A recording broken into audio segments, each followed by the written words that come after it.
You have become very famous lately Mm. on the Feed Your Soul series for Dynamic Catholic, presenting the reflections on the Sunday Gospels, along with Alan Hunt and myself. Um, what's been your experience preparing for the Feed Your Soul reflections, and um, how do you prepare?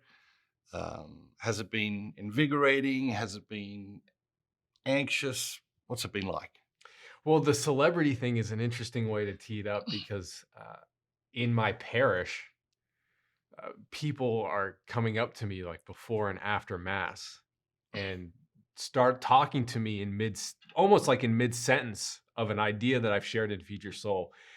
And we do them somewhat in advance, so it takes me a few seconds to like, what are you? Who are you? What are you talking to me about? But it's been really cool to have that experience of someone coming up to you and saying, "Hey, what you shared really helped me prepare for mass that Sunday, and this is what I thought about it and how it's impacted me." And that's been I've never had that before. That's been really praiseworthy because that's a interesting experience. It's also fun wrestling with my 2 kids while trying to be attentive to a person too, so it's good. My experience uh, has been very enriching for me. So I get a list of which weeks I'm gonna be working on, and then I like to look at all of the gospel readings first to get a sense of what the whole picture is. And then my step one is to actually try and think of a story that I have seen this gospel lived. I have this theory.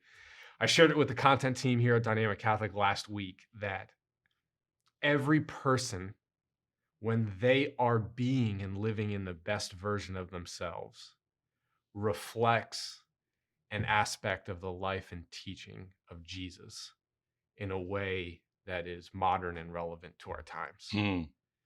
And I was sharing it because one of our interns, I believe, epitomizes when Jesus looked at one of the apostles when he first met him and said, "There is a person with no guile about them," and she's just so authentic and so genuine.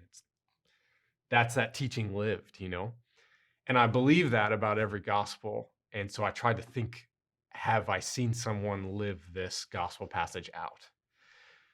And I'll go right with that if I've seen it, and the Holy Spirit helps me to remember it. If not that, then I look to see what great people have written on the subject. Journals that I've written in the past and reflecting on that gospel passage, or a great homily that I've heard that I can then turn and reflect. You've seen me do that with Fulton Sheen, with a great homily that I've heard, with all kinds of different people who've spoken on the Gospels. So I like to do that, and it has deeply enriched me because it's taken my reflections on the Gospels to a whole other level, and it has also helped me prepare for Mass. You know, what I'm trying to help other people do with Feed Your Soul is help them walk into Mass in a way that they're more prepared to hear the message and more prepared to hear what God is trying to say to them in the Mass. And it's happening to me. So it's helped me do that in a really beautiful way. We email it out on Thursdays, and there are other people who release things for Sunday's gospel, and usually they're releasing them, Saturday afternoon. Why do we send them out on Thursday, and why does that matter? Well, it's not a homily. So we're not trying to replace your Sunday homily. Yep. That's not who we are or what we're trying to do. Uh, one of the things that we like to talk about at Dynamic Catholic, or a question we like to ask is, okay, so if you think that the mass is boring, like, why do you think that the mass is boring, or why are you going to mass and having an experience that you wouldn't necessarily call as an experience that's really feeding your soul? And people have lots of questions, lots of answers to that question, right? The music, the homilies, the people, the stained glass windows, the pews. I mean, the list goes on and on and on. Um, But one of the things that you have taught many, many Catholics, including myself, is that we prepare for things that are important. And if Sunday Mass is really important, if the celebration of the Eucharist is really the source and summit of our Catholic faith, then we should prepare for it as if it is that thing.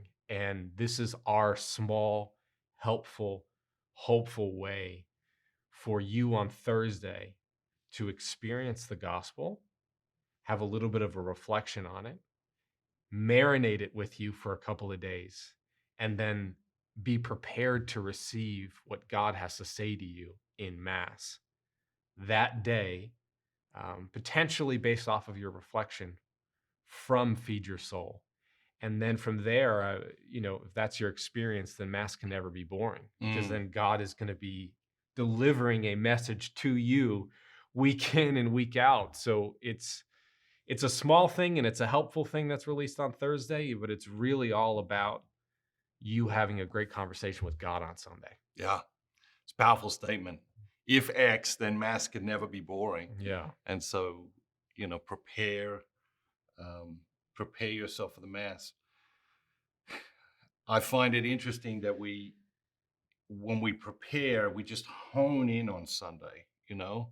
Whereas when I don't prepare, I'm like searching on Sunday, I'm like searching for like, what is the anchor point? What is the grounding of this? Whereas if I prepare, it's just boom.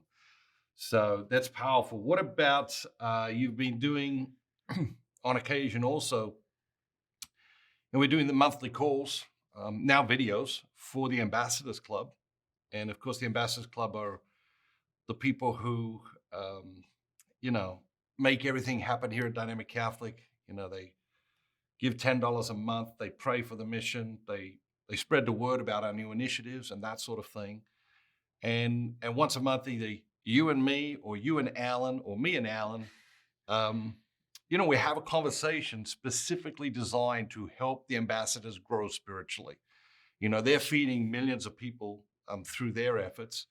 And we have always been committed about feeding them and helping them grow. Um, what has your experience been like uh, serving the ambassadors in that way? It's been uh it's been powerful for two reasons for me. The first is I became an ambassador with my first paycheck 8.5 years ago. Uh, you had come to speak at a place that was close to where I was living at the time. And I thought that the Catholic Moments series and what Dynamic Catholic was trying to do as a mission with the Catholic Moments, I just thought, if 10 of my dollars can help make that happen, yes, I'm in. And so so much of my journey has been as an ambassador. So then to turn around and be sort of in support and in fellowship with all ambassadors in this way is a very, very cool thing for me. But when we go to prepare and help nourish the ambassadors, I, what I love about the approach that we take is what's what's one thing we can talk about this month. So much of the approach that we often take that can be a mistake in nourishing our spiritual lives, especially as a church, is like, okay, we've got this one moment with someone.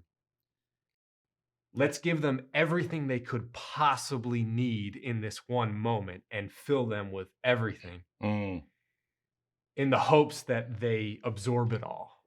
And the ambassador calls are so simple because we're just saying, hey, this is a topic, this one topic right here, you could really sit on this topic for a year or two and get a lot out of it.